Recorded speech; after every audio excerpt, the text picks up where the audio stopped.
good times. Give me them good times. Give me them good times. Give me them good times. Give me them good times. Give me them good times. Give me them good times. Before we get into the intro of this podcast, I gotta say that song you just heard was Good Times by my good friend Jinx Universe, and it features DJ Kefi, who produced the track.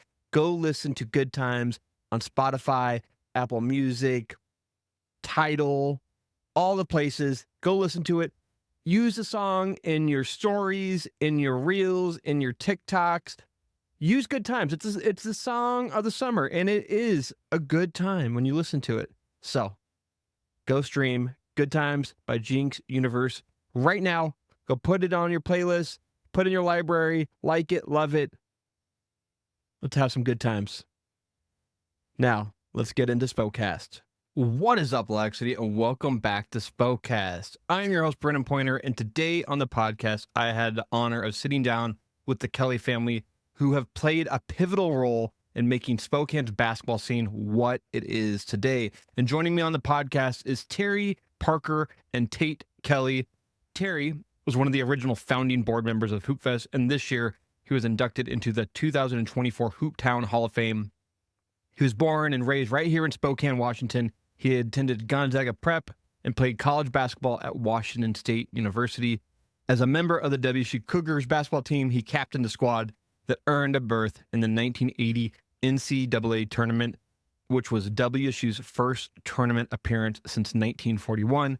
After his collegiate career, he returned to Spokane and played a significant role in the early development of Spokane's Hoopfest as a part of its governing board. His influence in basketball extends to mentoring young athletes, including his own sons, Parker and Tate, who were also on the podcast.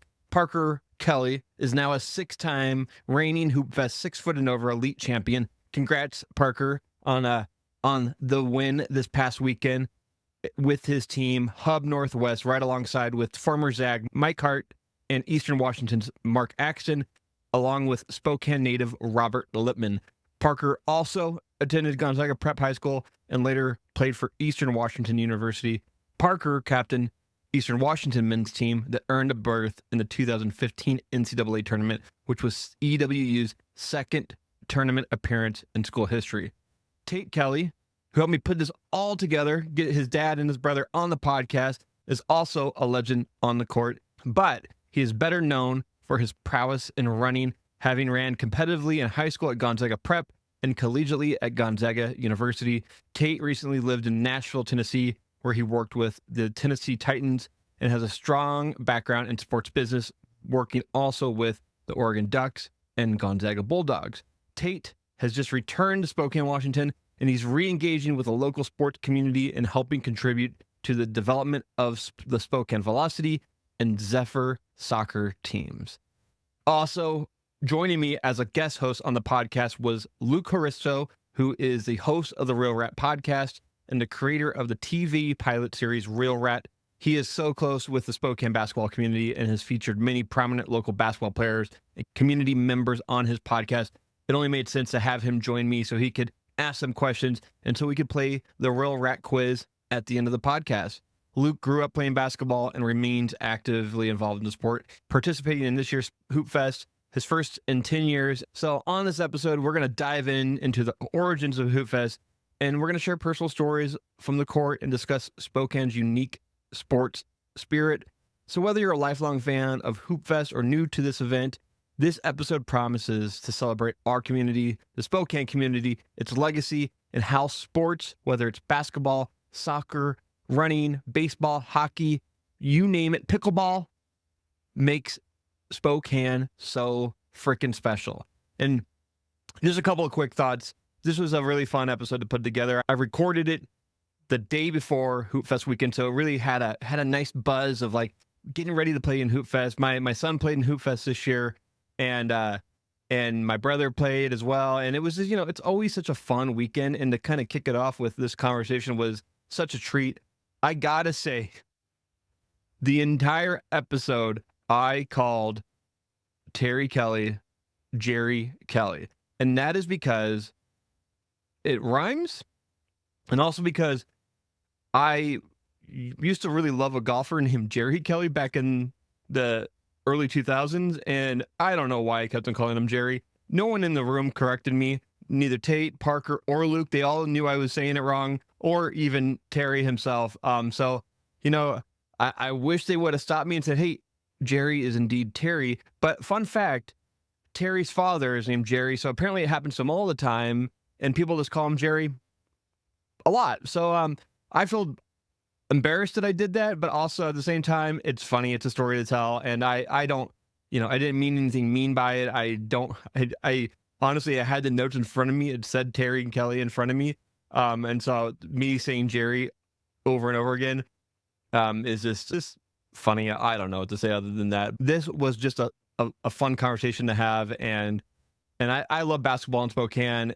Obviously, I help produce a podcast with former Zag Adam Morrison and local legend, and also 2024 Hooptown Hall of Fame inductee. And basketball has always just been a big part of my life in Spokane, and it's always going to be a big part of Spokane.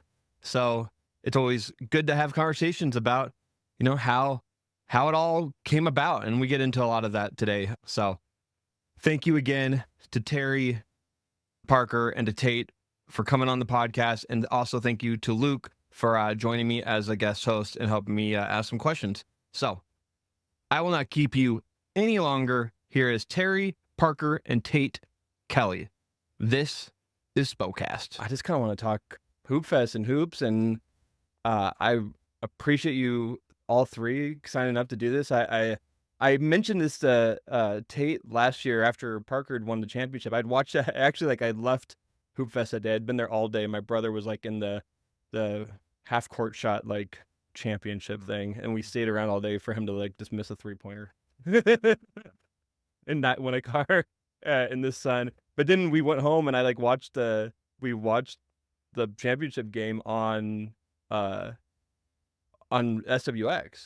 and I was I had to find the app to watch it live, and I was watching you shoot, Parker, shoot the 2 to win. It was I was pumped. I was I immediately messaged Tate on Instagram. I'm that was amazing. It was so cool.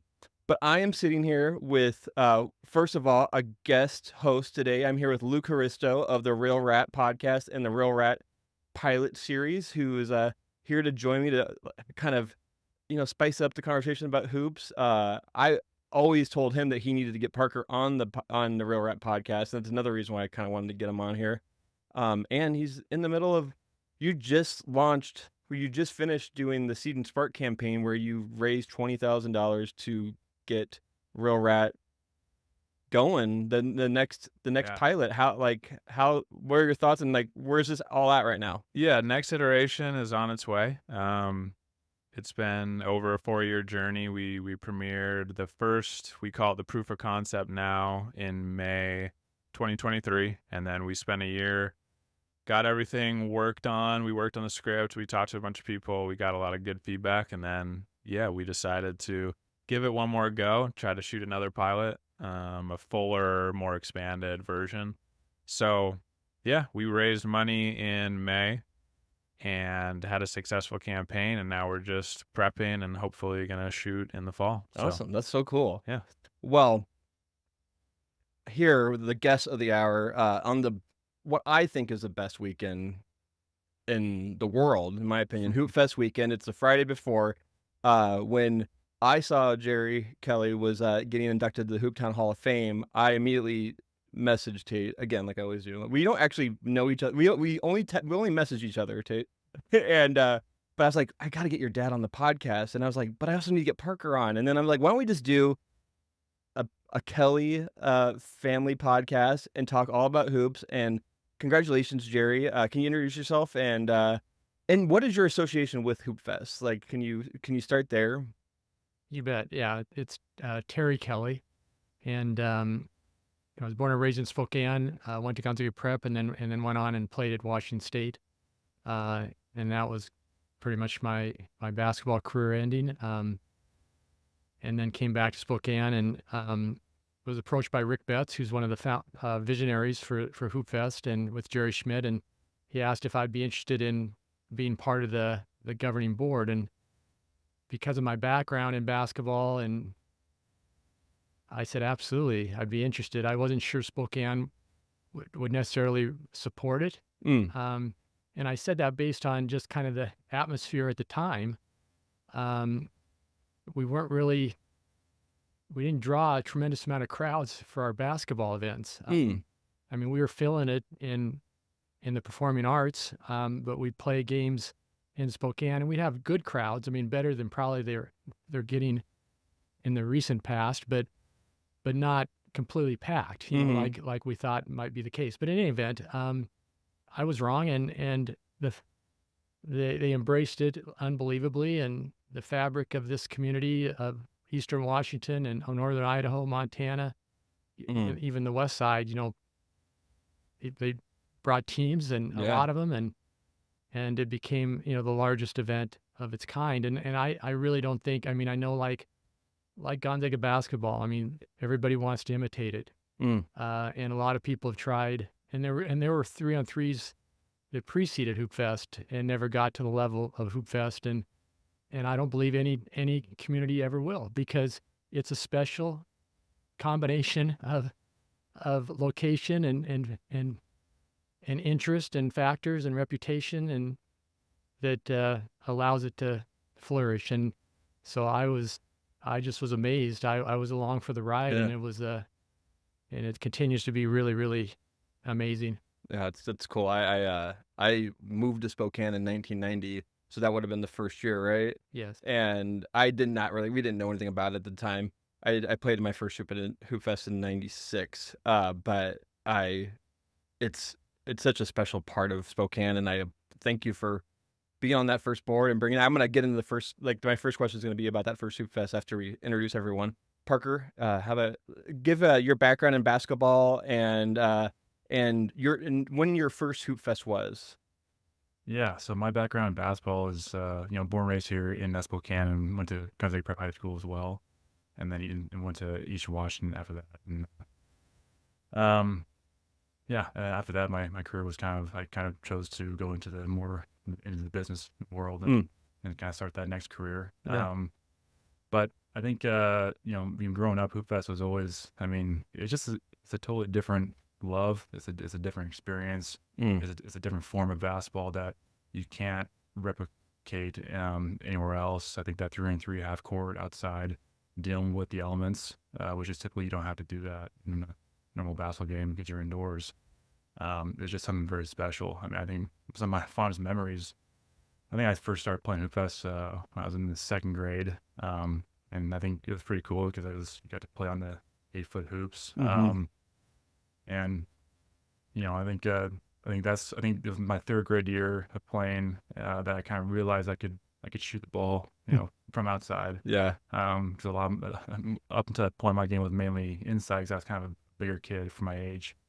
But then I kind of realized I could shoot the ball, and had a few games there where I made a lot of twos, because Hoopfest is 2s and 1s, instead of 2s and 3s. So, but I just think, again, like I said earlier, some of my best basketball memories are from just battles out in the streets of Spokane, playing in Hoopfest, and there's just, you can't replace those.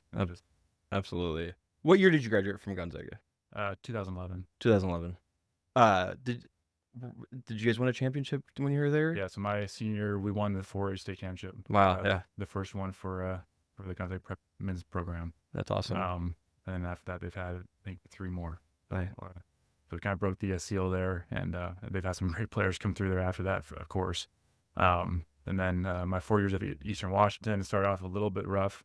There's my first year was a first year for the head coach, so there's a lot of transition, a lot of players moving in and out. But by the time we were my senior year, we had a good core group of players that played together now for 3 years, and we were able to beat Montana in the conference tournament championship game. Oh yeah, and get to the NCAA tournament and play against Georgetown and in Portland. So that's awesome. My last year of college was the last year that you could, if you won the regular season, you got to host the Oh right. And we actually did tie with Montana. We were both 14-4 at the end of the year. They had the tiebreaker on us, so it was hosted at in Montana or in Missoula, which is, I actually didn't mind that. It's a great atmosphere. It's a great place to play. The fans are crazy, spirited. Yeah. So it was. I mean, again, and when you're the away team coming into the home team, you can shift the pressure onto the home team to lose. Totally. Yeah. They're supposed to win because they have the crowd behind them. But once that momentum shifts and then they're on their heels and then you're pursuing, that's when we were able to create some separation. Totally. Tate, what is your background in hoops, and what was and I would love a little bit of what you do for the amazing Spokane Velocity, or the I guess you work for the entire organization, right? Yeah. But please, give your background and like when in your first Hoopfest. I love it. Yeah. So yeah, I definitely took on different sporting endeavors for sure. Ran collegiately at Gonzaga on scholarship, cross country and track. Played competitive golf growing up. Played hoop growing up. Mm-hmm. I mean, I was Terry's son, so and I was the oldest, so I didn't really in a good way. But yeah, I mean, so I played grade school, AAU. Play a little bit of prep, and then yeah, just other sports. At some point, you have to start kind of making a decision. Yeah. And you were like an elite collegiate runner. Yes, you because you went to GU, right? Yeah. You went all 4 years, correct? Yeah, ran for prep and then ran for. Yeah. How did you do it? Okay, so I don't know if I talked too much about this on this podcast, but I also ran cross country in 02. We finished second in state, and it was all my fault because I finished like 6th on the team. But like when you were a senior, you guys were pretty good, right? Or were At GU or prep? prep? Sorry. Yeah, prep. Well, we were fine. I mean, Okay. I was there kind of in an era where like North Central was winning national. Oh, right, of course. Ferris and me were ranked in the country. Yeah. CV was ranked. I mean, at one point, I think we had 3 teams in the top 22 in the country. Oh God. And I was a freshman running for prep and varsity, just getting crushed by guys.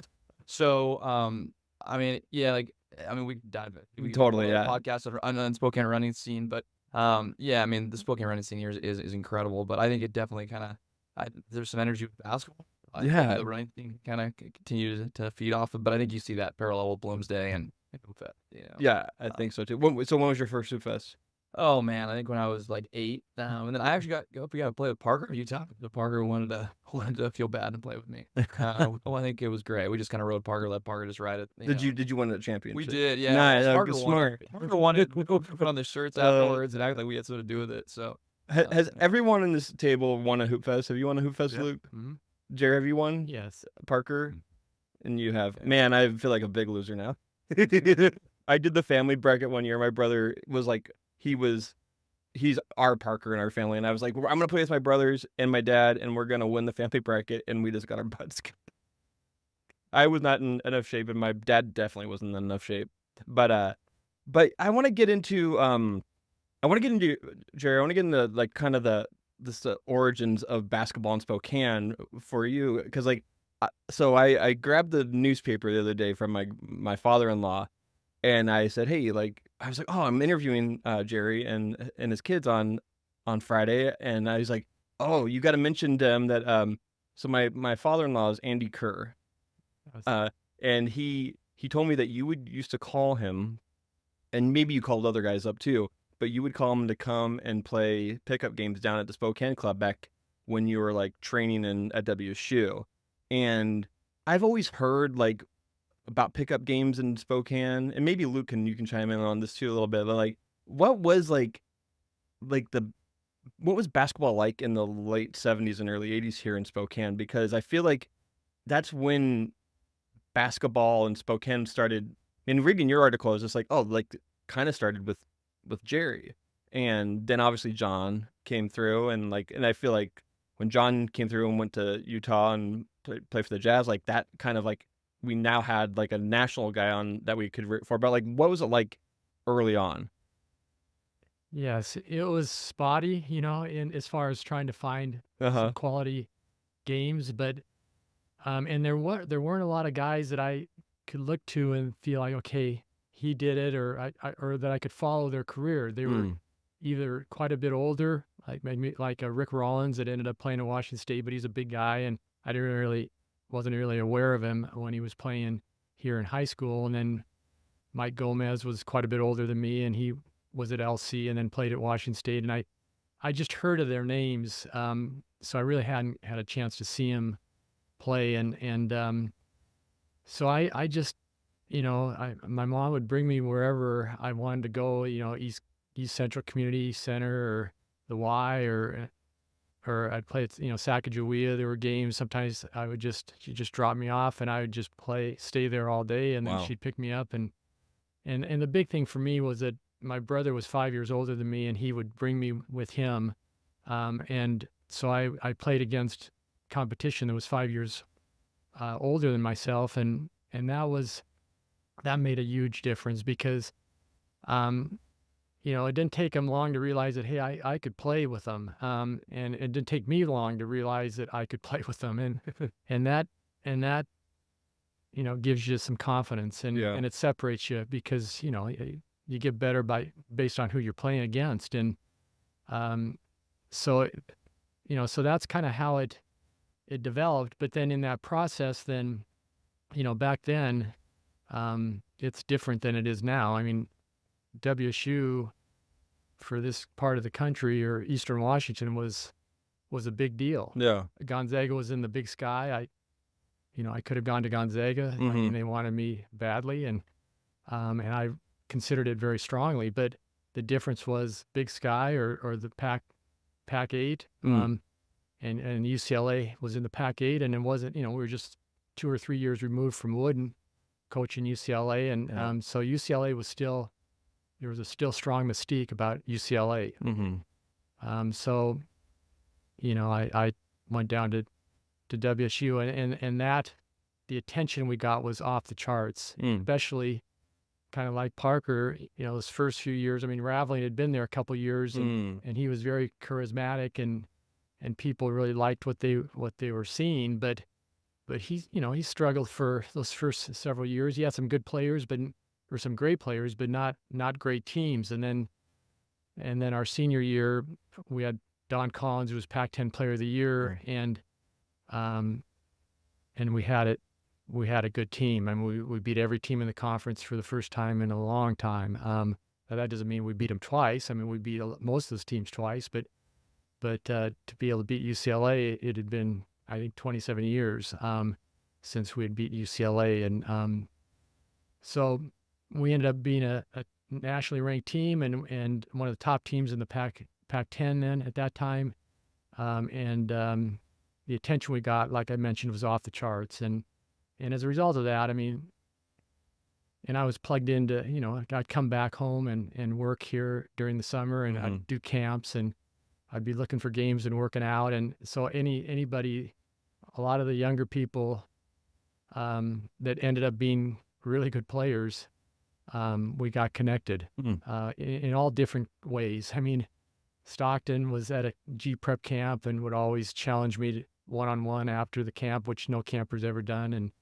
And that's just because he's different, and then, I ran into Clay Damon's dad. I was working at Layrite Products, and he was getting some product. I was loading his car. He said, "Aren't you Terry Kelly?" And I said, "Yeah." He said, "Would you mind coming to my house? And I've got some kids that are interested in basketball." And I said, "Sure." And Clay Damon then ended up playing at UW and had a nice career. And then David Sanders got a hold of me and played at CV, and then ended up going to Washington State. And then like your father-in-law, or that's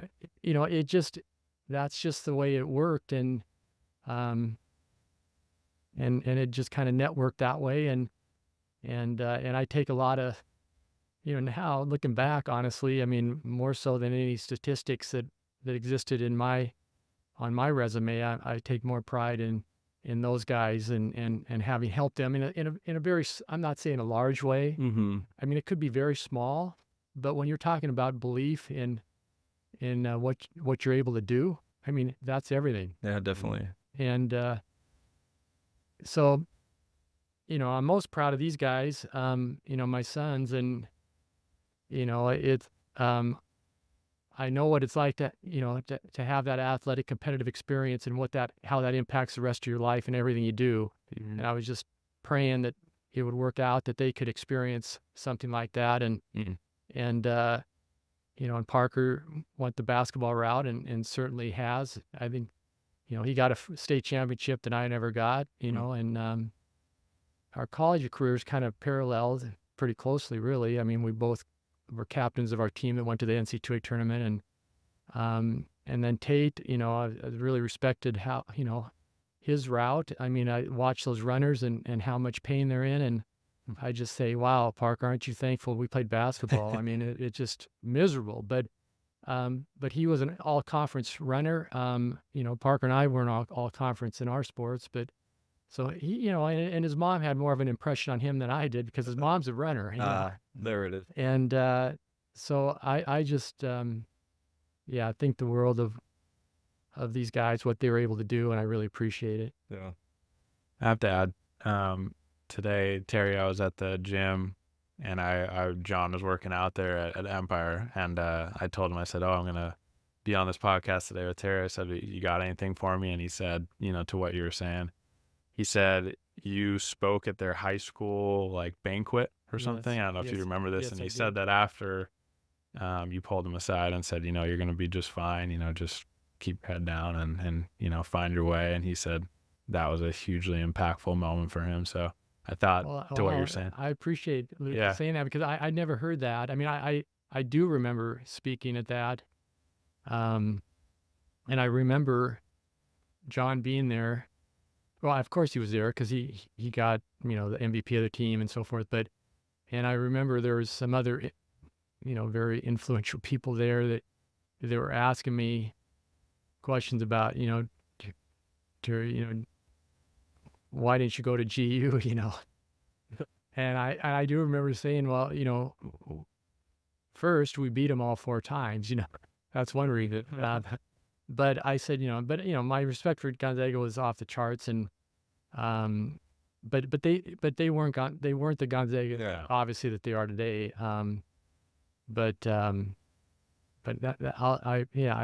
remember John being there, and I can't say I remembered that conversation, but I appreciate you mentioning that. Yeah, and I mean, I think his point was just, he was a good high school player, but really like a nobody, in his mind at that point. So that was a very big like moment for him. So, and Parker, I think I actually was there at that tournament game in Portland. Is that where you said you guys played in the NCAA? Yes.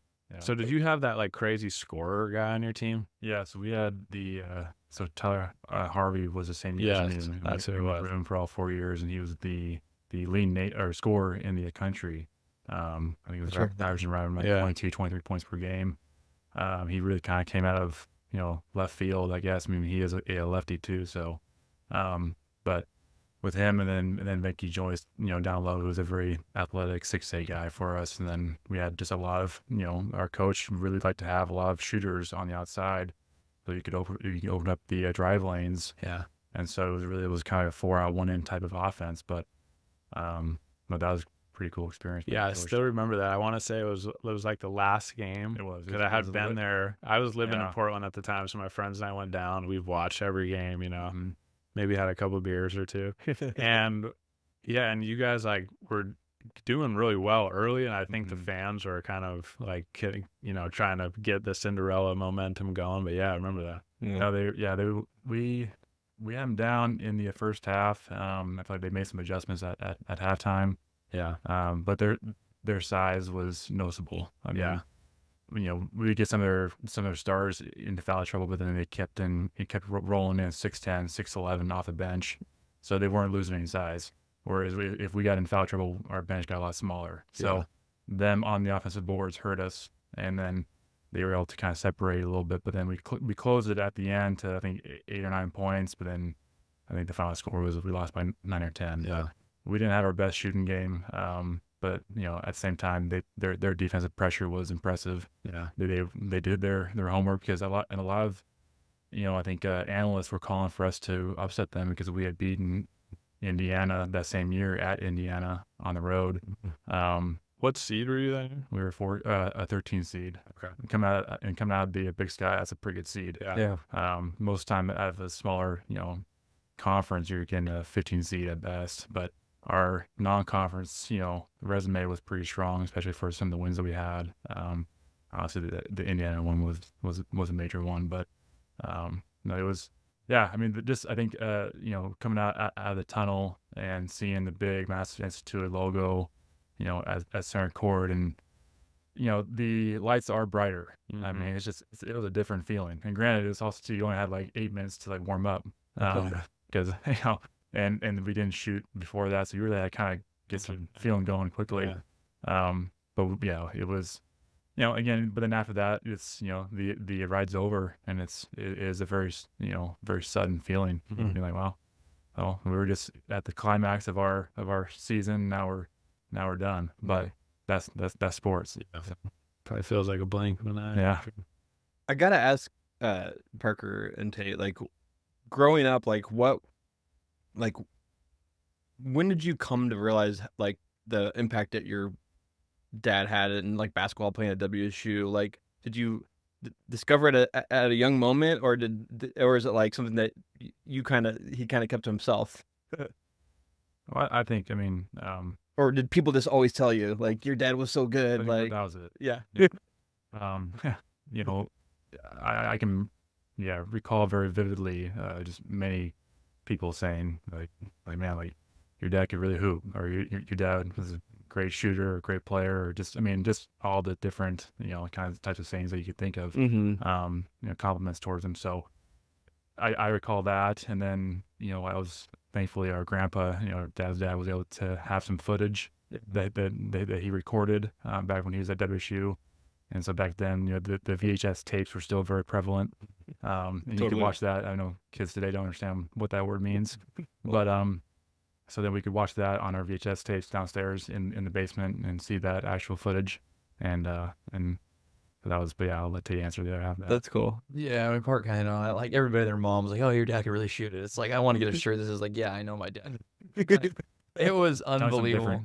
Yeah, and then obviously the oldest. I'll never forget going to a WSU basketball game with Dad, and like some random fan comes up at the end of the game and was like, "Hey, Terry, I remember you playing your WSU. Can your son shoot?" And Dad's like, "Yeah, he played. He's been at 3-point championships or whatever." I'm just sitting there. I'm like 8, and I'm like, "Oh man, like this." Wow. Okay. So yeah, I mean, it was just kind of always part of the DNA, and yeah, my grandpa documented. I think my dad's playing career unbelievably well. I think like every single newspaper clipping from anywhere in the country he held on to and scrapbooked. I mean, it's insane. But yeah, I mean, it was always just kind of part of the DNA, and yeah, thankfully we had the video footage so we could see. I mean, the shot was pretty smooth. Yeah, so we could like mentally be like, all right, this guy was pretty legit. So that's awesome. Well, before we move on to the next part of this conversation, I want to play this. We're gonna do a shortened version of this game that I usually play. It's called the Spokast Hot List. I'm gonna say a word, and you're gonna say the first word that comes to your mind as it relates to Spokane. And I'm gonna start with park. Holmberg. Perfect. Hoops. Yeah, I think just basketball as well. Burger. Delish. Oh wow, delish. Dick's. Pizza. David's. Shoot, I don't. You could say. Fat. I mean, it used to be over in GU, and I feel like it was such I used to go there over in GU all the time, and that's how I think of it still. And I always am surprised when it's across from the arena. Yeah. Beer. No breakfast. Rainier. Perfect. What's well, we're gonna do the real rat quiz at the end. I was gonna ask a question but he'll ask this question at the end. This won't be the first word that comes to your mind, but like, what was your most favorite Hoopfest? What year? 90. 90.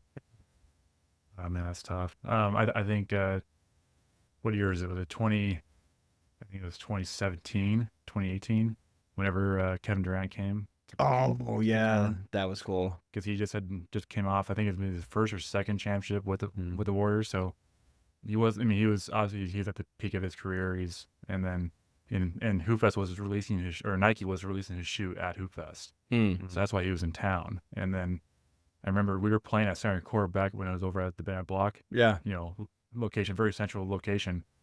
And I remember we were playing, and you could start to feel kind of this buzz, and then people started to kind of crowd center court, and then you see this crowd of people like following like this, like this Black Moses, Yeah. Through the street.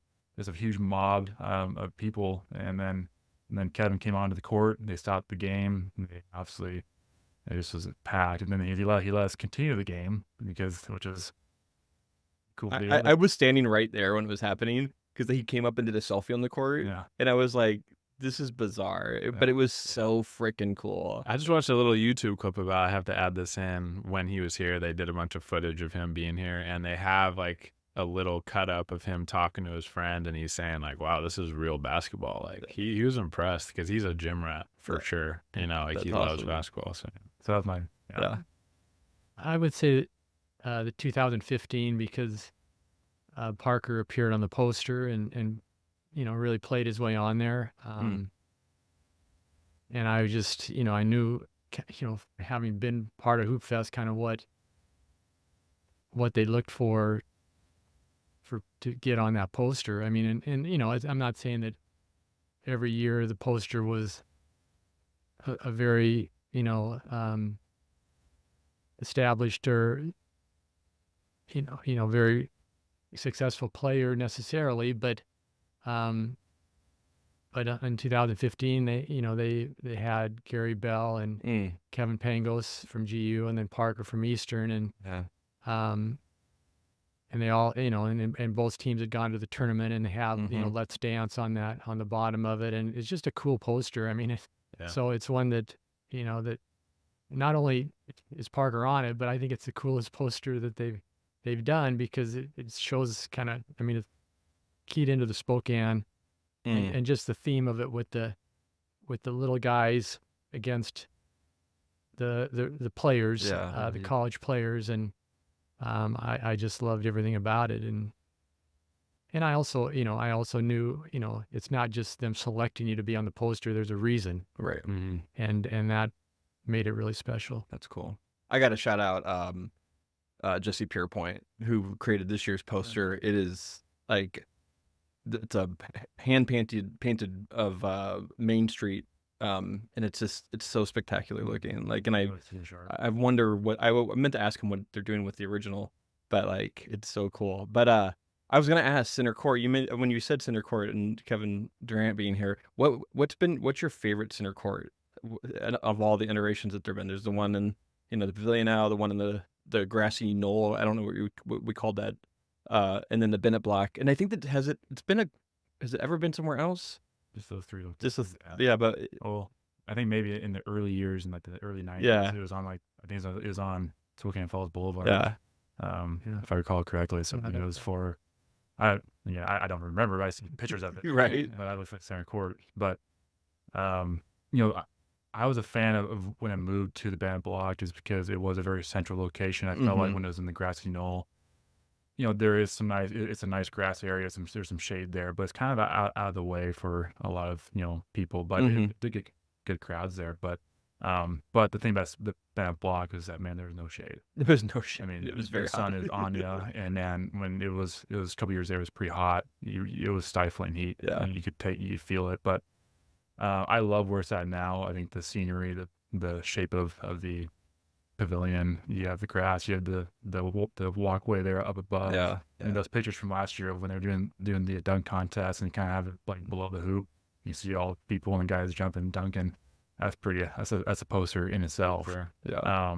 So I would say that the pavilion to me now is, and it's surface wise, it's the flattest and most solid court, right. Because it's on a flat concrete. Yeah, The Bennett Block, they had to put on a platform, and then the sport court, and you would always, I kind of would dribble around the court to find where the dead spots were, and there's several, many of them. But Right.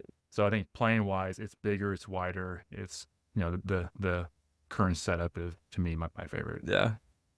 Did you remember the early center courts? Yeah. Yeah. Falls, or are you talking about the grassy knoll? The grassy knoll, yeah. I just like like it. I don't. There was always something special about going down there. Like I always wanted to play on center court. Like I was never a good enough baller to play on center court. My favorite center court though is the Pavilion. My brother got to play on center court last year, and I was like, it's really, really special to like be able to like play in there, and like it feels like an arena, like, which is cool. I want to get into the first Hoopfest, Jerry, and about the creating the buzz around Hoopfest and like what that was like in 1990, and what were the initial conversations about creating this event in Spokane? Like you mentioned that there were other things happening in Spokane, like tournaments, but like they just weren't drawing a lot of people, or like where did this idea of like taking over the downtown streets come from? Yeah, I mean, I think Rick Betts, was an accountant, and he had some travel that was involved, and he came across the Gus Macker. I can't remember what city it was in, but he was there on a weekend when the Gus Macker tournament was being played, and he went to that, and that was in in parking lots. Mm-hmm.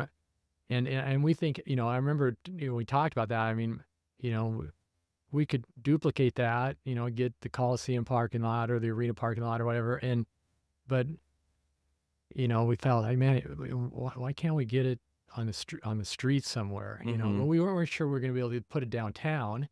We thought it might have to be like in the Browns edition or something, but I think, I think Rick and those guys, I mean, really went to work on trying to see if they could get some streets for it to be downtown.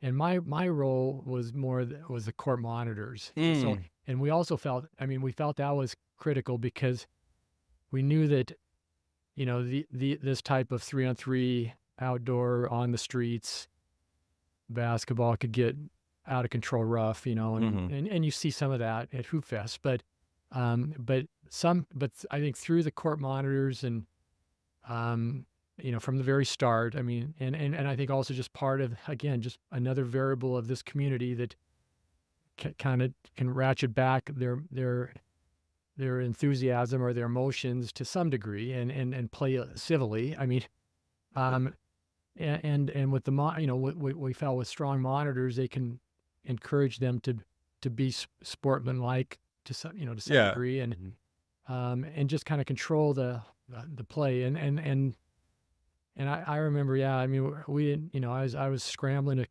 get monitors, to get them to the courts and so forth. And it, I can't remember how many courts there.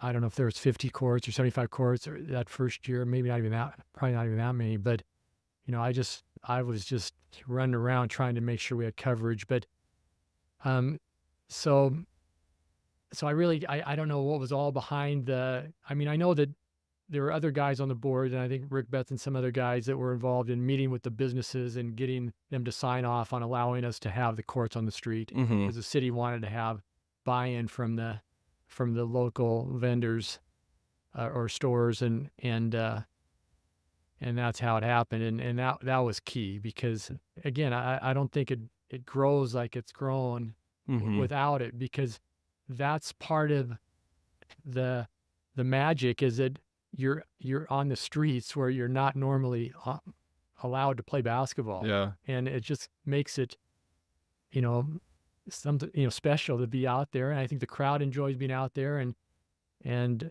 we had to battle the downtown businesses every year, those initial years, because they were saying it was killing them, But then now it's gotten to the size where it's not killing them. Yeah, for sure. Yeah. I mean, Red Robin, my friend used to be the manager there. He was like, it's the biggest weekend of the year for the business, like of all Red Robins across the country. So it's like, it is really amazing for the downtown businesses.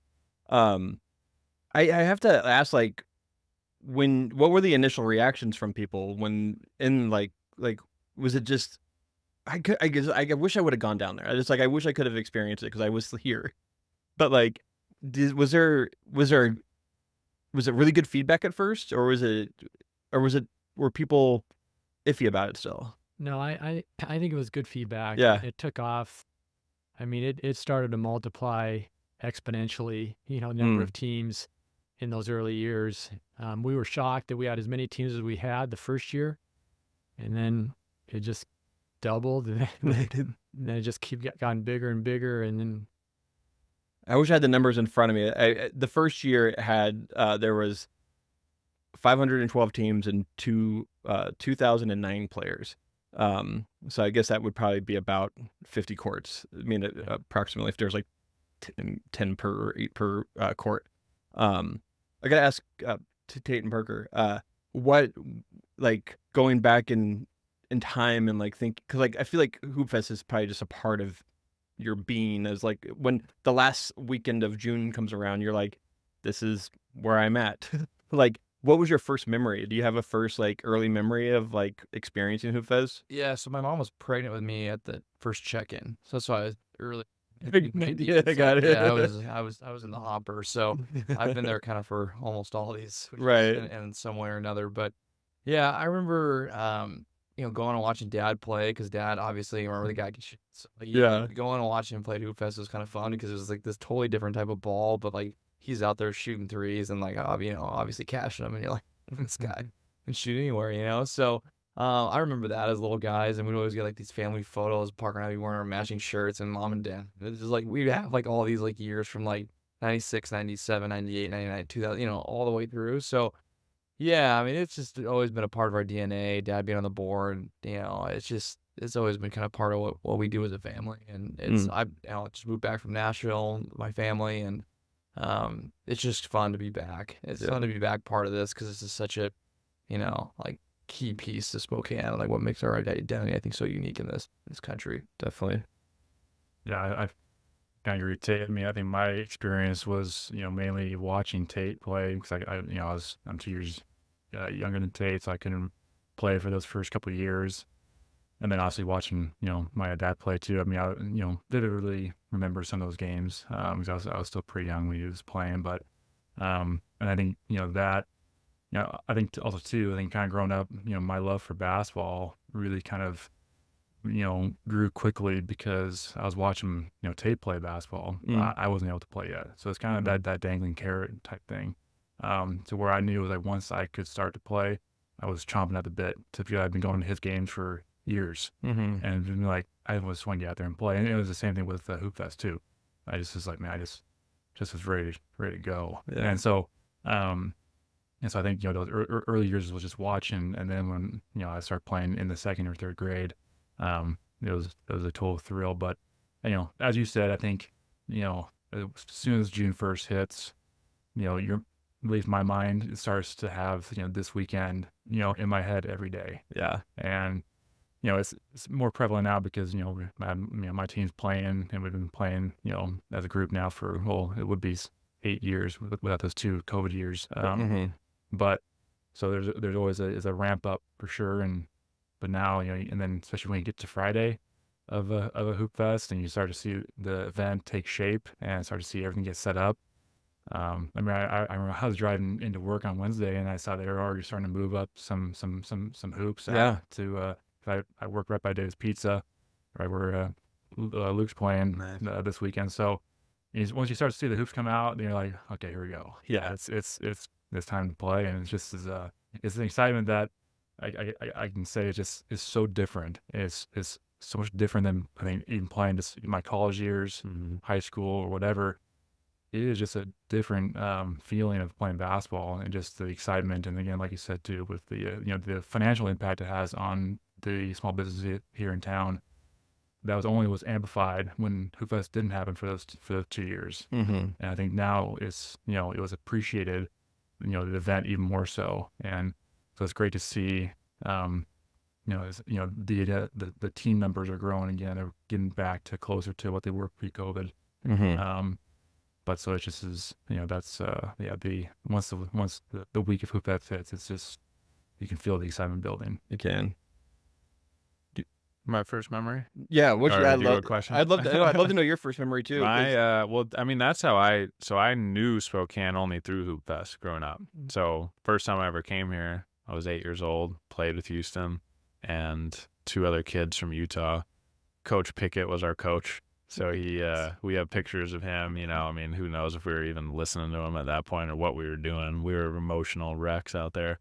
We have gone back through the footage. There's some of it in the first Real Rat. That was one of our first Hoopfests. And I completely agree. I love Hoopfest more than anything. It's funny this year for me, first year playing in 9 years, like I'm starting to feel the like butterflies a little bit and stuff that I used to feel. Just I remember like trying to even go to sleep as a kid before the night. It was like Christmas for me. I couldn't even sleep, you know, like there is nothing like it. It's the most unique basketball experience you'll ever see. So we have one guy this year playing for the first time, and I'm like, can't wait to see it through his eyes, you know, just for him to experience it. So, but I was going to say, Terry, how long did you played Hoopfest? For a while? Yeah, that's a good question. I it's been a long time, and my hip started to get bad, and then I think I was probably, and I probably had stopped playing even prior to that. But it's been a good 25, 30 years since I've played basketball because of the pounding. I just needed to give it up because, you know, I would condition during the summer in basketball shoes. They didn't have the waffle trainers came out, I think my freshman year at WSU, and I got them, you know, but so and then down on the tartan floor in Pullman, it was not easy on your body either. So anyway, so I it's been a long time. Yeah. That's cool that you got to play though and be a part. I think if you haven't played, that's one experience, and then watching is one experience as well, you know, and especially as you get older and that starts to change, and there's a million people here, so you can go out and enjoy the weekend and all that as well. So See, Luke, in those early years too, I never was able to play it. I always was working it. Right.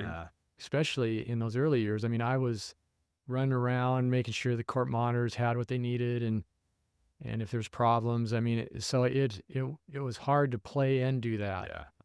But it still was a great experience, and I was happy to be able to do it, but it would have been nice just to be able to show up at your court. Yeah. And we should say court monitors are the real MVP of the whole, the most just probably underappreciated person out there, but the most important in a lot of ways. So it's very true. It's such a, one of the reasons why I don't play anymore is because I can't play I'm not playing elite. I don't do competitive have refs. No, you call your own. It's call your own. Like, it's a little more. One reason why my brother only plays elite still is because he's like, I don't want to go play. I don't want to go play competitive or rec and play against guys that are gonna start a fight. Not saying that always happens, but it seems to happen when you get into the 40s. Yeah, because I mean, Parker was saying it's a different, especially non-elite. It's a different kind of basketball. It's like a different kind of athlete almost. Like you'll get guys out there that are just incredible, like CrossFit dudes that are like playing, you know. And so I'm a little worried about that myself this weekend. I'm not gonna lie. But Tate, did you find a team this year? Are you playing? No, we just moved back last week. Yeah. And I was like, you know, I'm actually gonna be down at the team shop.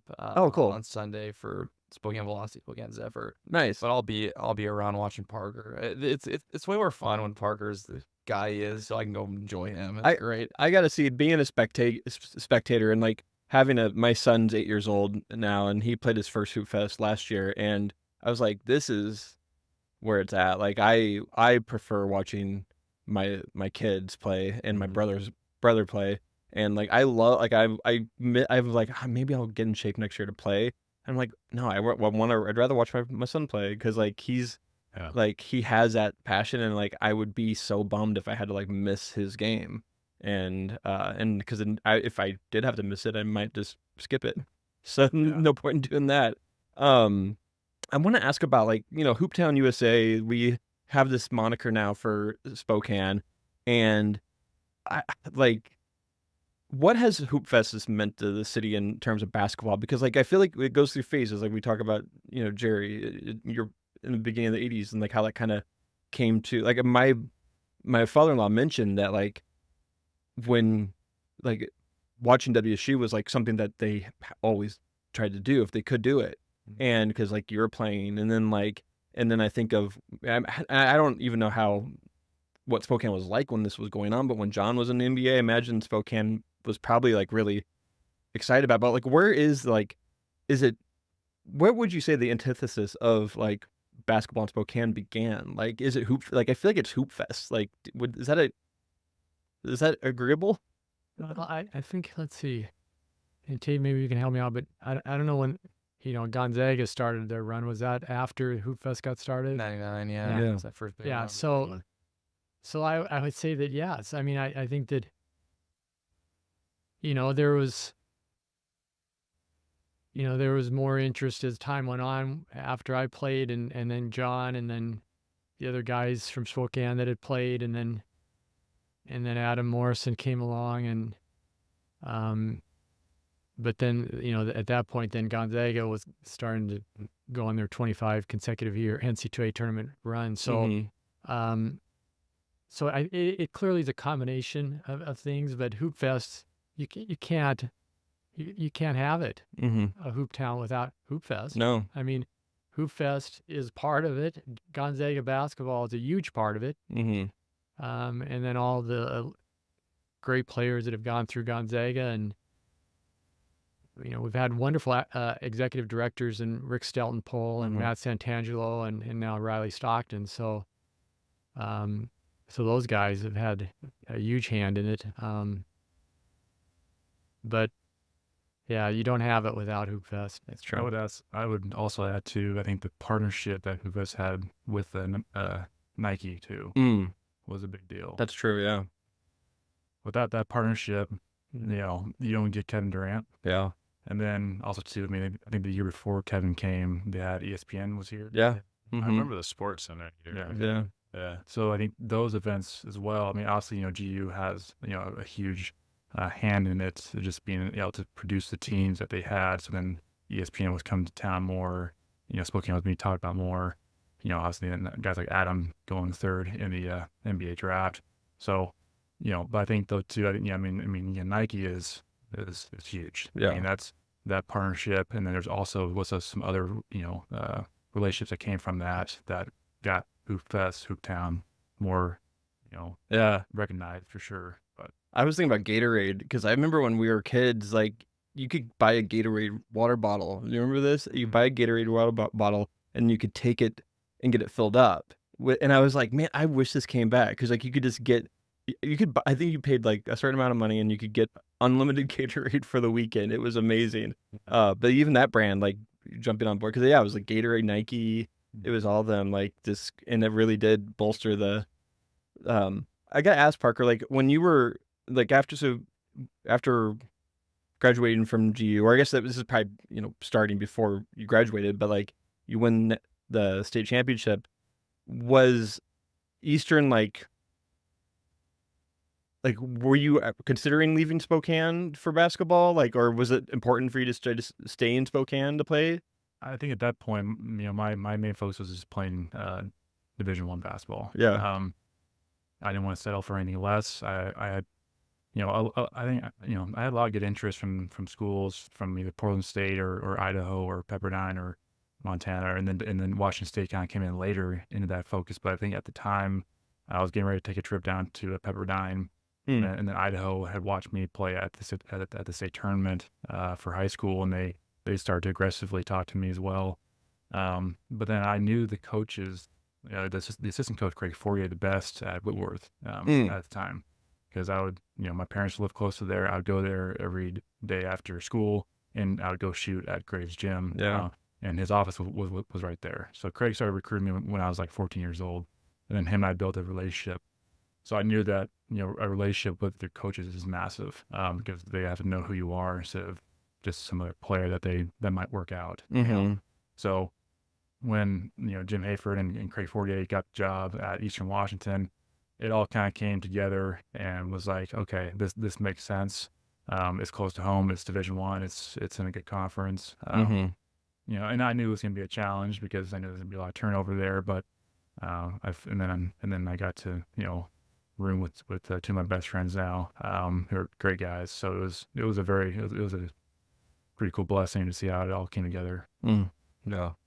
I gotta ask too. I mean, so you're on a run of 5 championships in a row since there's a break in there, obviously with COVID. Is there pressure to win it every year now, or is it? Do you feel that pressure, or do you just go out there and just play and you just hope for the best? No, I don't feel like there's really any pressure because we the nice thing about our team is that we just love to compete, and even if we were to lose, this year, do I think that that we would stop playing? No, we'll come back. Right.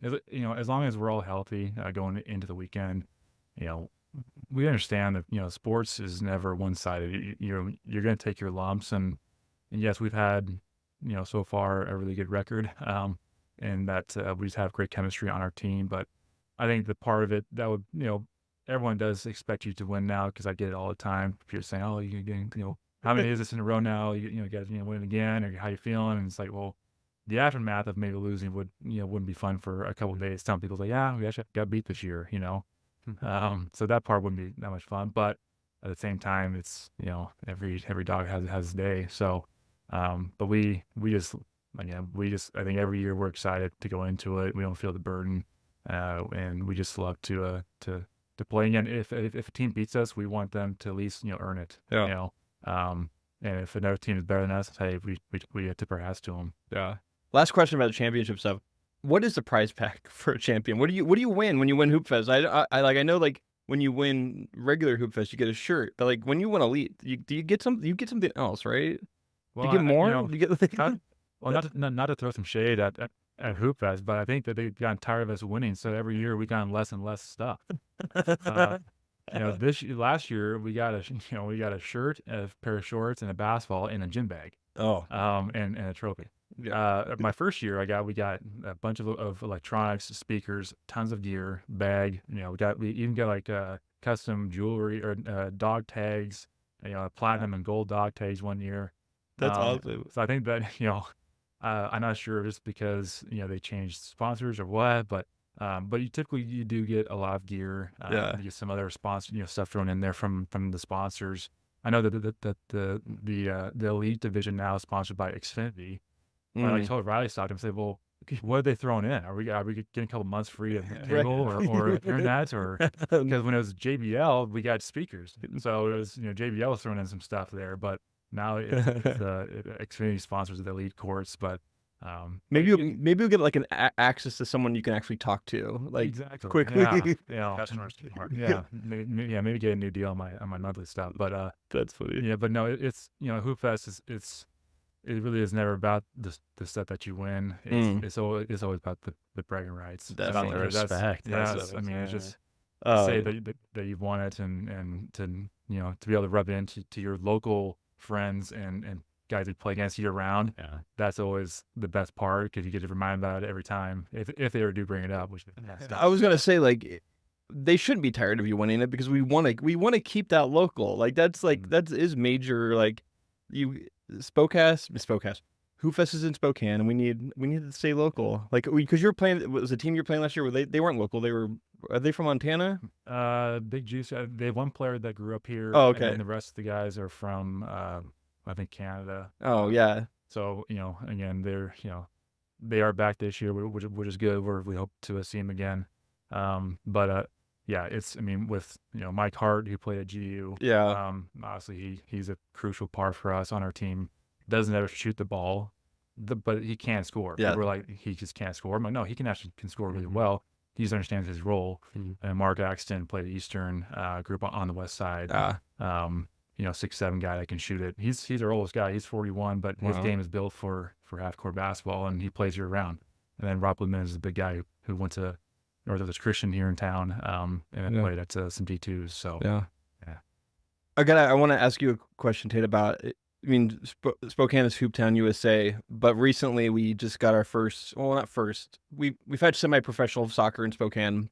I got to ask about Velocity just because I went to the home opener. You were there.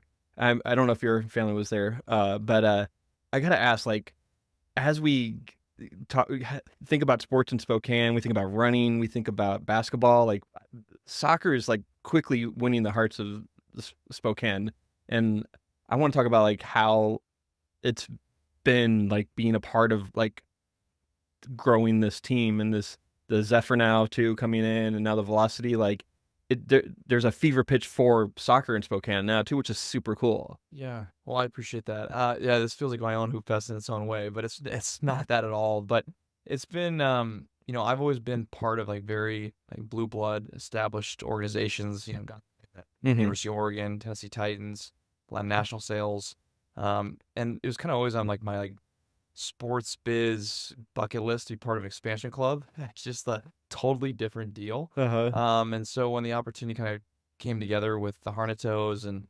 USL Spokane and just like what's happening in soccer right now in this country. I mean, with the World Cup coming in 2026, there's only the NWSL is really the only professional league in this country, which is 12 to 14 teams. Yeah. And we're arguably the world's best women's soccer country, and the fact there's only that one league. The USL obviously coming up with the USL Super League, which is what Spokane Zephyr will be playing in, top level tier 1 pro soccer. I mean, having that in Spokane when we're playing Brooklyn, Dallas, Tampa, DC, Charlotte, that's a big deal for Spokane to be in something like that. Yeah. Our national TV deal just got announced, so we'll have every game will be streamed live on Peacock.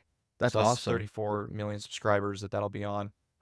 So it's just been a kind of a wild ride. I mean, it started with Velocity in March getting going.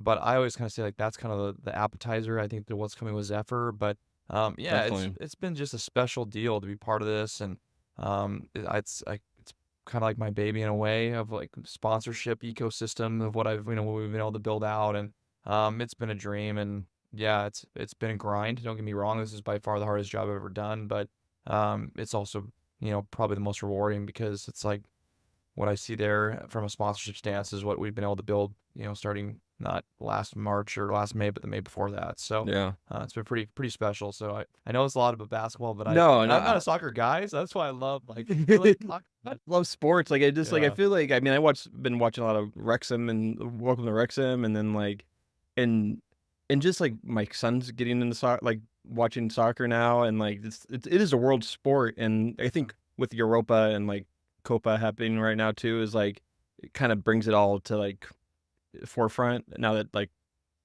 basketball's done.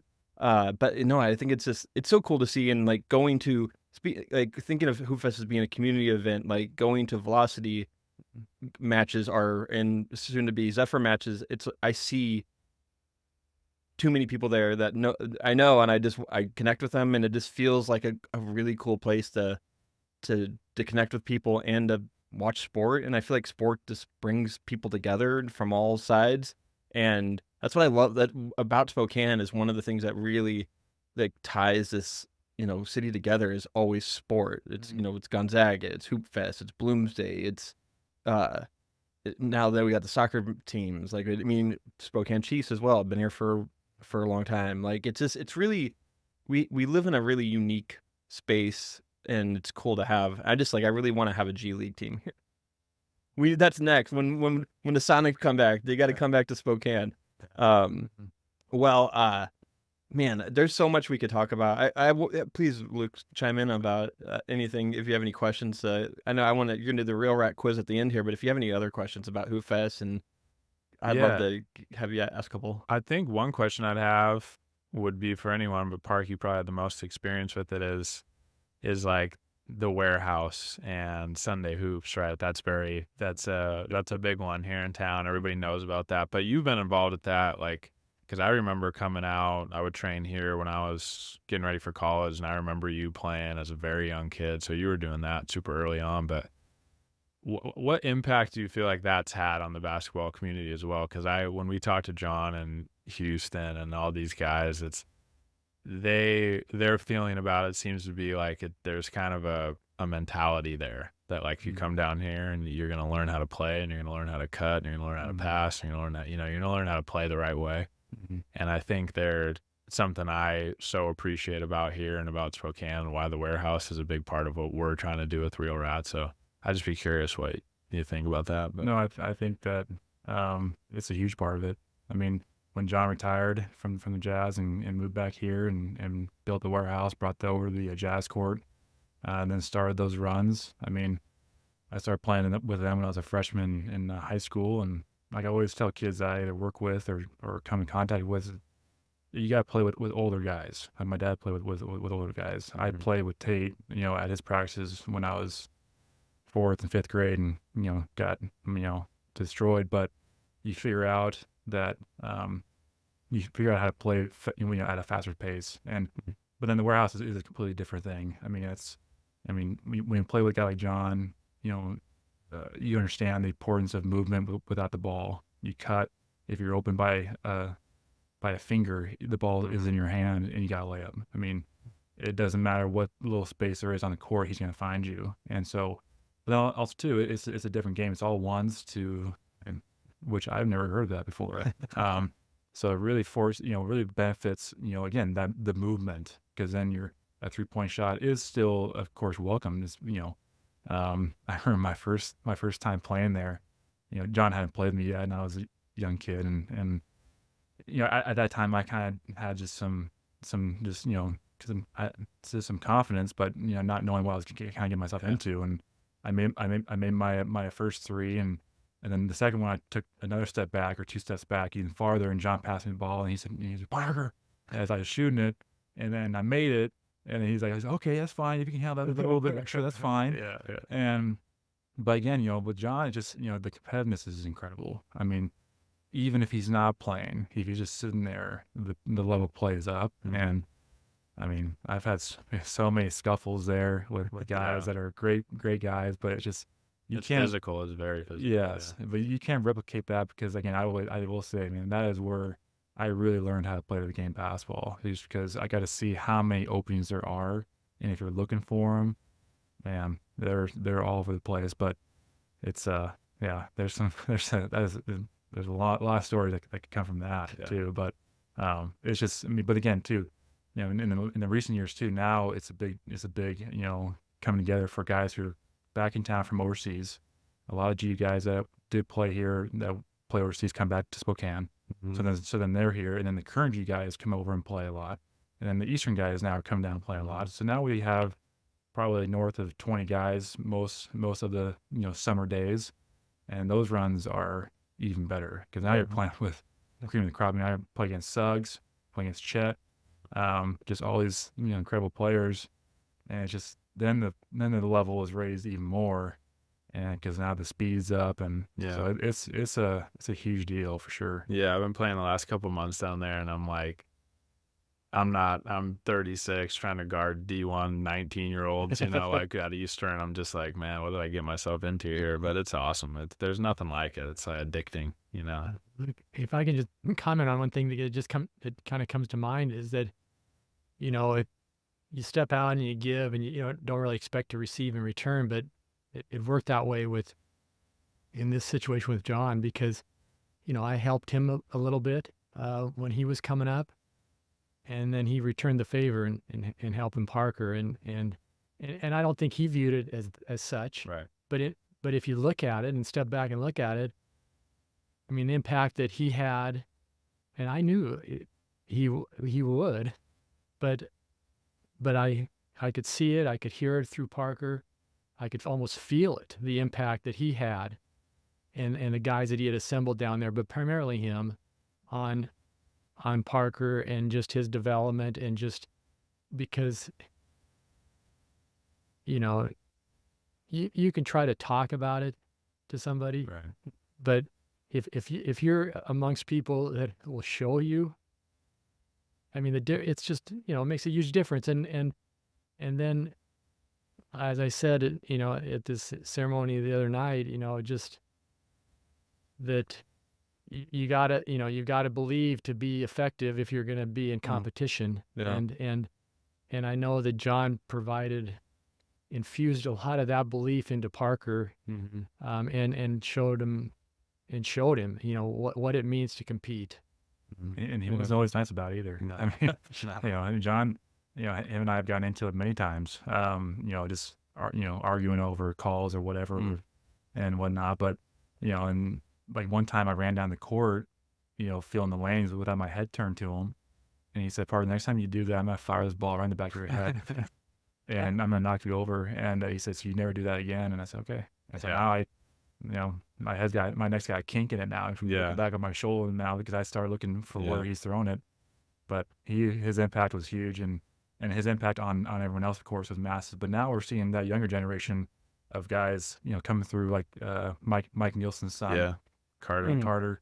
That generation, Ryan Floyd's kids. I mean, Mark Axon's kid. Yeah. I mean, it's We're all studs. Yeah. yeah. You start to see the transition of like, okay, we're declining and they're going up, and so eventually they pass you because they're just they're young, they've got those young legs, and they're talented. But it's so cool to see though that again, the game is all about giving back, and to impart wisdom onto that next generation so that they can have belief and so that they can experience hopefully some experiences that you experience, because again, we've all experienced that here of that competition. You can't learn that. You can't go to a classroom and learn that.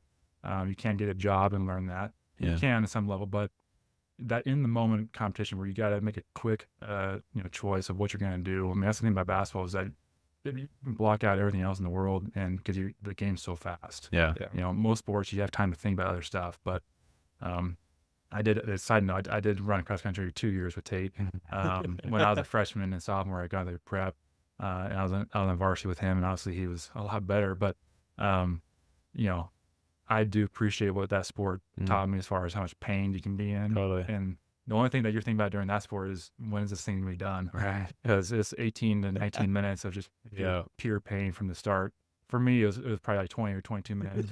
For Tate, it's probably like 15 minutes. But that is, that sport is on a whole different level of toughness. So, and Luke, the one thing we didn't mention when we talked about what makes this hoop town, that warehouse, and that level of competition. I mean, some of that spill over from the GU guys, but as Parker said, there's a lot of other guys that Stockton's put together that. I mean, that to be able to plug into that competition coming up, and I can tell you for a fact, I mean, there was nothing like that when I came through. And if there was, I would have lived there because I would love that. It's such a sacred place, and it's so unique, and that's been a big part of my mission, not to exploit it for that, but to just try to show that to people, like, this is such a special place. And I don't think a lot of people outside of here don't understand that, because it's kind of a see it to believe it experience, especially the warehouse. That's a sacred group of people, and it's still so sacred to John. It's so funny, like even a month or so ago, I was like, hey, you mind if I come down on Sunday? And he's like, oh, I don't know, I haven't been seeing you play lately. And so I'm just like, okay, and I still, he's just as hard on me. I've known him since I'm 5 years old to now. He has such a high standard for what the game is going to be, and I just appreciate that in today's world. It's nice to have. So Parker's seen some guys released. How much? Oh yeah, no, John. He'll kick out anybody that's not playing hard, and and if I miss a couple weeks back to back, he'll give me crap when I come back, and I say, hey, as long as I don't get removed from the group chat, if you get removed from the group chat of when Hoops is on Sunday, that's not a good sign. Thankfully, I know some of the guys that get plugged into them and see when it is. But no, John's is just that warehouse, like my dad says, just has such a big impact. And again, what other former NBA guys are really doing that? That is something you can't measure, that type of impact it's having on this area and the local kids coming up, because now we feel, again, John still plays. He's 62 range.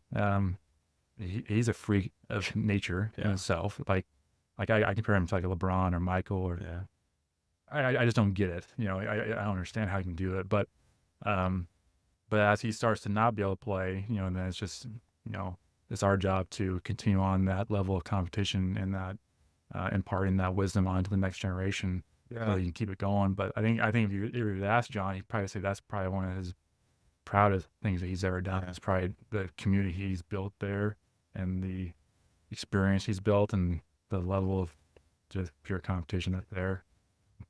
It's not the same at all, because I think the warehouse is something I used to be able to watch my brother play AAU at, and you'd always and my brother's the same age as I forget who he's. It was Steve's sons, but I'd go there and John would be there, and like, but everyone knew not to approach John, not to ask for an autograph, and if you did, you're gonna get not you're gonna get cold shoulder. But I was even thinking like Hoop 360 that Dan Dickow opened up, like it's not the same, but like it's that this hoop mentality of like players that want to go. There's so much more availability in Spokane now, and it really does start with the warehouse and with what John created there. It's so cool, and like and he's part of Hooptown Hall of Fame. I want to kind of end it on after. I mean, we'll get into the last final questions, but Jerry, like being inducted into Hooptown Hall of Fame, like what, like I know you gave your induction speech, but like what has that meant to you to be recognized as part of this class that includes Adam Morrison, Larry Wendell, John Stockton, Jeannie Helfer, Shan Furch. Did I say? I don't know if I said his name right. But like it's such a cool class. Like it seems like. What are your thoughts on it? Yeah, I mean, it means a great deal to me. And maybe, I mean, in large part because, I mean, Spokane is where I was born and raised. It's who I am. It's where I came back to and raised my family, and this Hooptown USA concept or idea it's all about this area, and so to be, part of that group that has had an influence on this area in basketball, and it is very meaningful to me, and I really appreciate it. My folks are deceased. I know they would be really happy. I always told my boys, maybe there's some self-serving in this, but don't underestimate the importance of making your parents proud, and because you even realize it more than when they're gone. And you really probably won't realize it until you have two kids of your own. Tate now has a 2-month-old boy that we're all thrilled about, but so he'll get it, and Parker eventually will too. But so yeah, I really appreciate it. Was I expecting it? No. I mean, but when I look back to that time, I mean, and people that lived in that time, and when I say that, I mean people that were maybe, within 10 years younger or 10 years older, or because after that, a lot of them are gone. But it was in that moment, 1980, with the buildup of having been at prep and gone to the state tournament, and then went to WSU, and then in 1980 we went to the tournament, nationally ranked team, beat UCLA. It was like Gonzaga. That's cool. But and maybe even more eyeballs on us than that, because it was the only game in town, and really actually the only game in the state. I mean, everybody was watching, following Cougar basketball. That's cool. That's so awesome. Love that.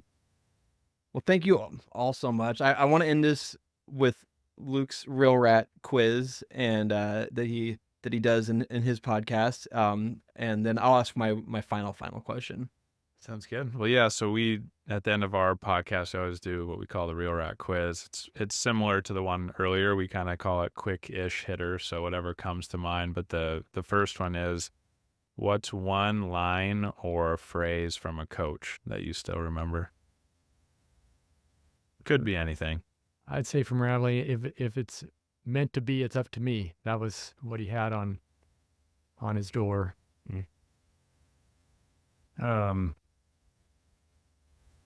That was a good question. Oh, dear. Do you have one? Well, it's but- unfortunate. That's Dad fine. actually took mine, and I was going to give it as Dad's, but I guess it was from Raveling. I always gave it to Dad, but yeah, if it is to be, it's up to me. Like, I'm in sales, so I kind of love Yeah. that. It's like the buck Yeah. stops with me, Yeah. So yeah, but you could go with another one, but Yeah. No, that's No, great. No, that's it's a good- I haven't heard that one. That's No. a good one. Yeah. Yeah, I honestly, I'm not really sure if I have too many of them that are outside just the normal coaching phrases. Yeah. A lot of them I probably can't say on the podcast. Right. Of explicit words, but Right. I think probably just like punch them in the mouth, right out of the gate was kind of my college coach's mentality, and he would usually set up some sort of play. The main one was at Montana, the conference tournament championship game. We came out. We just want to set the tone, so we came out and we ran a backdoor lob for our big man Becky Joyce, and came over the top and just dunked it right on top of this guy. And this crowd just went quiet, and just you set the tone of the game with that. And so I always kind of appreciated his mentality of that, coming out of the gates hard, and with something that you don't get, you hit them first, you don't let them hit you. Yeah. So. Okay. How about worst hoops injury?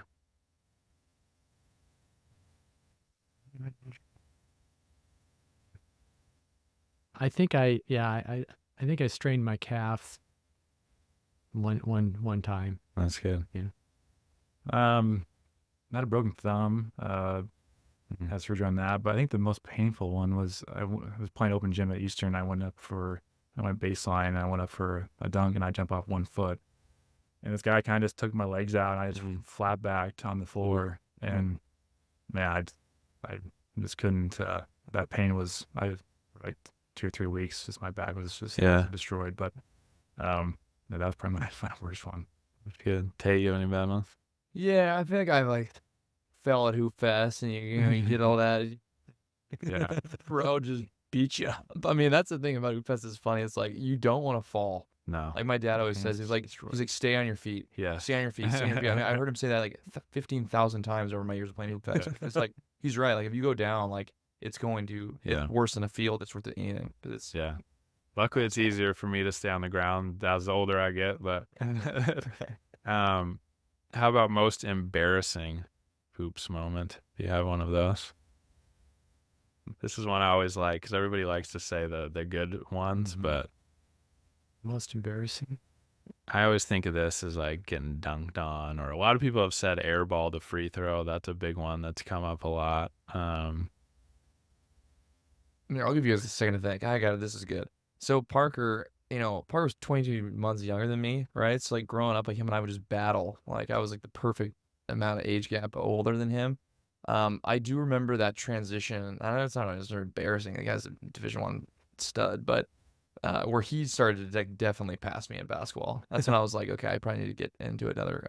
I need to go on a call for running. But like there was like that moment where it was like, okay, like the 22-month younger kid is so much better than me, and like it was like not even close, because like he would come to our primo practices, and then I mean it was just like you could just see it starting to happen, and then like like it was the real deal, because Parker could always shoot it. It was I don't know what embarrassing, but it was like it was enlightening. I think mine was my senior year of college. I mean, it's a embarrassing and a tough memory, but again, with sports, you have the good and you have the bad, but you learn from the bad.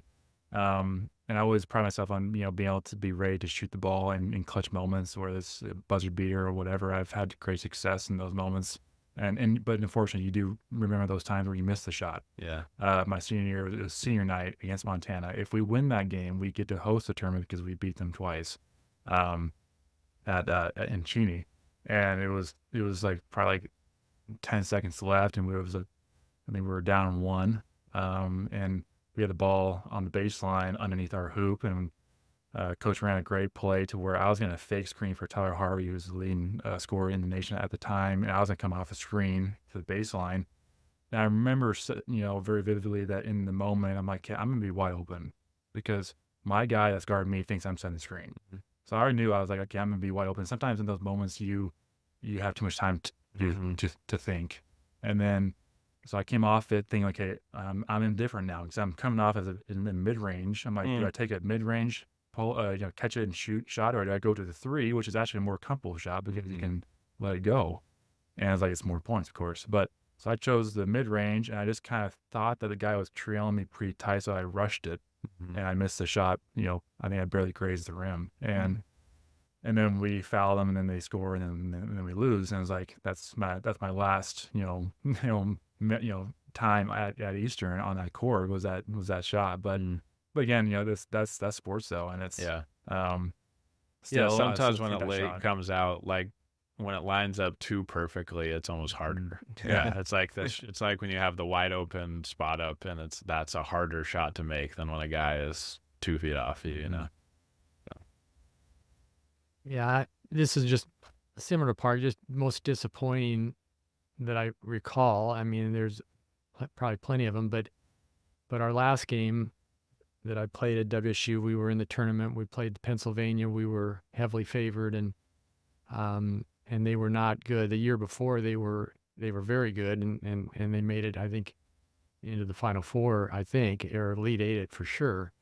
But this year, I mean, I remember being out there thinking, wow, these guys are terrible. I mean, they're just not anything compared to what we were used to playing. And I mean, they won the Ivy League, but I mean, we were supposed to win, and we were up by 10, and it looked like, you know, we were going to just roll on these guys. And then stuff happened, and Collins, our Pac-10 Player of the Year, got in foul trouble and ended up on the bench a lot the second half. They spread us out, doing half-court trap, and therefore, you know, the other guard and myself were way out high. We're out of our shooting zone, and we're having problems kind of getting into our offense, and they were coming back, and they came back, and I remember thinking, you know, I've got to stop this, you know.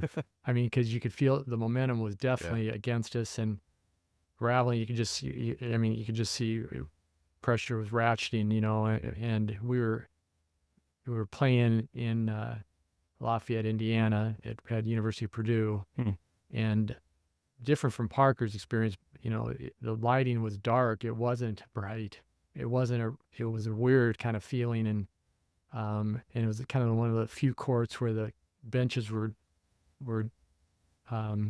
below sunken, below the floor, you know, and so it just everything about it was weird, and it was the first game. It was the first game of the night, and there was it was half full, like the crowd, you know. So it was almost like you were just playing, you know, an exhibition or something. But it was, you know, like, it was the NCAA tournament, and you didn't really, you know, I don't know.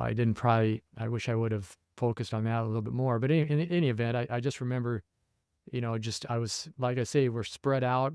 And I remember just kind of taking the guy on the dribble, going to like the top of the key and firing up a shot, just hoping that, you know, got to make a play and make a shot, and it didn't go in, and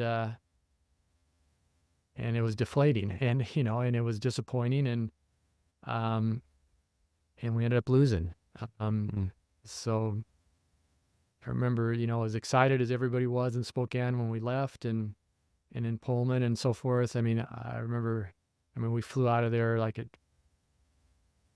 you know, I think we got up like at 3 a.m. or something, flew out of there. We were back in Spokane, I remember. And I remember going to pick up my now wife. She lived across town, and stopped at the gas station. All these people were just, like, that was the most disappointing loss. I just remember, I realized that everybody was watching, everybody, and there was just so much pent up demand and interest for us to do well. If we would have won, we were going to be playing Duke. That would have been different to lose to Duke than to Penn. But so it's a game that stuck with me. Obviously, I have never forgotten it.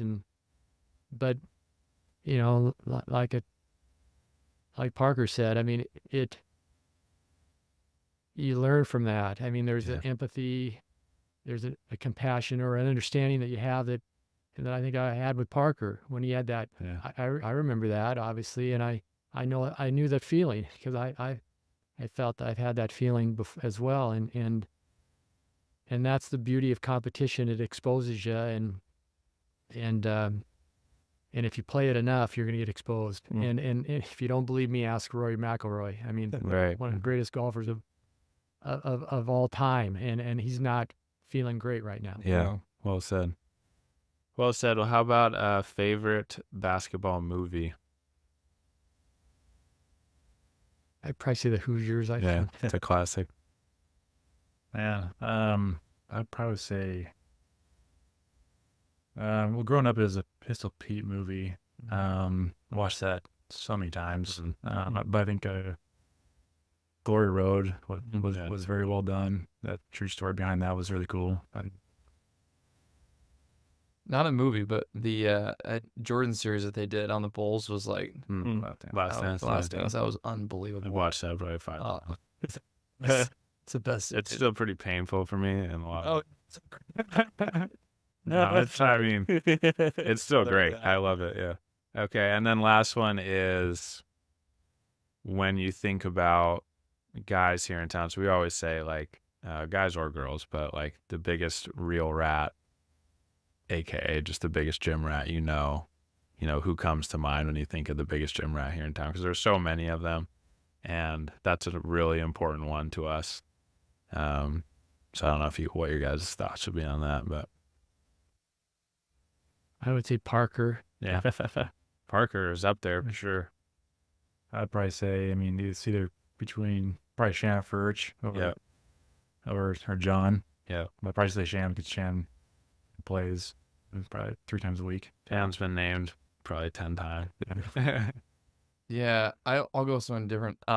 David Stockton, because I played with David in middle school or grade school, middle school, high school, and then obviously went to GU with him, and then we're still friends. But like watching like that evolution of his career, like that takes some real rat Yeah. mindset, because how much better he got from like Warriors versus Primo, us playing together in high school, him playing at GU, him playing professionally. Like it's an unbelievable. I mean, I'm not getting paid to say this. It's unbelievable how much better he got at every step, and continued to get better. Like you watch video, like footage of him now, and it's like, wow, like you guys moving really well for a 33-year-old dude. Because I'm 33, and I'm like, man, I recently messaged him. I was like, how are you moving the way? Because I had a run down at Nashville at Dalewood that we used to play, and like so I've kind of gotten bit by the basketball bug again. And man, it's like I just don't feel the same anymore. So like I have such respect for guys like David that are able to keep it going like this. David's Houston and I always take a lot of pride in David because we were just beating the heck out of him as a kid, and so we always say that's up to us. So anyway, I need to get no worries. Well, Jerry had a Zoom call. We never expect. I should expect this, but when you have 5 people in a room, it's a lot of people to talk. But I always end the question. Excuse me. I always end the podcast with the final question, and that is, why Spokane? I was gonna say, Tate, you've lived in Nashville for 2 years, and I remember when you left, I was like, oh man, he's leaving. But I'm like, Spokane's a vortex. So so it's nice to see you back here, but like, I should start by asking like, why Spokane? Yeah, it's like this question is great because like the timing of my life. I mean, I was in Nashville. My wife and I were in Nashville for 3 years. I worked for the Titans, and I worked for the Ducks and came back and worked for the Zags again, and now I'm back working for Velocity Zephyr. And I just like, I don't know. Spokane is. My wife and I talk about it all the time because it was a really hard decision upon like where we kind of wanted to set up shop and like live our life, raise our son, and have a family. And the community here is unbelievable, and it is just like you're like one step away from everybody, and like it's got this unique. I now have a new sense of appreciation for it. And I've lived other places, Seattle, Eugene, all these different places, Nashville, but coming back here, it's like there is a buy-in from the community to make this place better, and it's like. From so many different worlds. Like I'm really fortunate to be like in the basketball world, but I'm also really fortunate to be in the running world. I'm also really fortunate to be part of the soccer ecosystem here in Spokane. Like, so I've been able to kind of see it now under kind of different lenses. Yeah. And like Spokane is just, it is one of one. And like people just believe in like pushing this place to like be part of the greater good. And that is like, you do not have that. I can say it with confidence at other places. Like this place is just, it's so cool. And I look at the events, like look at like what's happening. Like the Boulevard's a great example. Like was at that last year. Like what John Neal's done there is incredible. But this place is just, it's so cliche, but it's just so special. It's so different, Our summers rock. I mean, no humidity. Come on. No kidding. No, you're not missing that in Nashville right now, are you? Yeah. Beautifully said. Parker, how about you? Why Spokane? Yeah, I mean, I think Tate said it perfectly. Just the community here, the variety it provides. Yeah, the winters can be a little bit long and tough at times, but I just think that, I mean, again, the belief in the openness to, like Tate said as well, just to improve, this area in areas that it needs to be improved upon, whether it's in Kennel Yards or in Brown Addition or in Garland District. Like, you're seeing all these these rougher neighborhoods being kind of brought up a little bit, because Spokane does sit in a very beautiful part of the region, and so I think that there's the buy-in from the city and from the people, but it does have just so many different things to offer, and the climate's nice for sure, but it's just the community of Spokane, and there's several of them too. The basketball community, now the soccer community, the running community, the golf community. We both play golf. It's it's probably one of the best cities to play golf in. There's just so many golf courses to choose from. So it's just you just see it from all ends of people just buying into it. That's so true.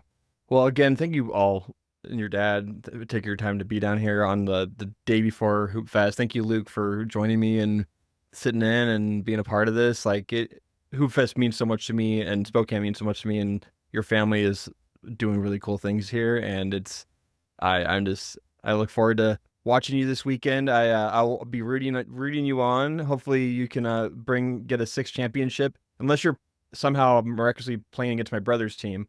Then I will be rooting for him. But that would be really understandable. If he made it to the championship, I would be. He's really good. I wouldn't say he can't make it, but he starts off against Mama's boys, who have also won a lot. We had some battles with them last year. Yeah, and I was like, he's like they started us against them again. That's who they opened up against last year. So, but the greatest weekend in Spokane's upon us, and I again thank you so much for taking your time. Well, Brennan, thanks to you for all you've done for Spokane and the podcast scene here. I've watched it from day one when you started to where you are today, and it is big time what you've done. And as a podcast lover, to have something like this and the roots of Spokane, the heart of Spokane, I think you've inspired a lot of people to kind of get the creative juices going and do something out of the 509. So mad love to you, and as a fellow runner, I have synergy for you and appreciation for you for what you do on that side too. I appreciate that. Well, I got to say too, when you reached out to me and you told me that when you were in Nashville that having Spokast is for you, and Sean Widmer has said the same thing, is just having Spokast, a little connection back home, it makes me really proud and makes me happy that there's people out there that are not in Spokane listening to it. So John's still talking about Spokane even though he lives in Lexington. Yeah, well, he's here he's here this weekend. Oh, it's great. Podcast also is connected to Spokane even though he lives in Lexington. It's so true. Awesome. Well, again, thank you all so much. I don't know where I'm looking at. Thank you so much for listening to Spokast. And thank you to the Kelly family, Parker, Jerry, Tate, for joining me. Thank you again, Luke, for being a guest host. And have a great and wonderful Hoopfest weekend. And until next time, peace. Awesome. That's great. Give me them good times. Give me them good times. Give me them good times. Give me them good times. Give me them good times. Give me them. This ain't a love thing, we fucking, but it's lovely. Humping, bumping uglies, what a fun thing. Nothing, but it's something, what I'm wanting. It's a real freak bitch with a tongue ring. You know that one girl that do that one thing. She made it disappear.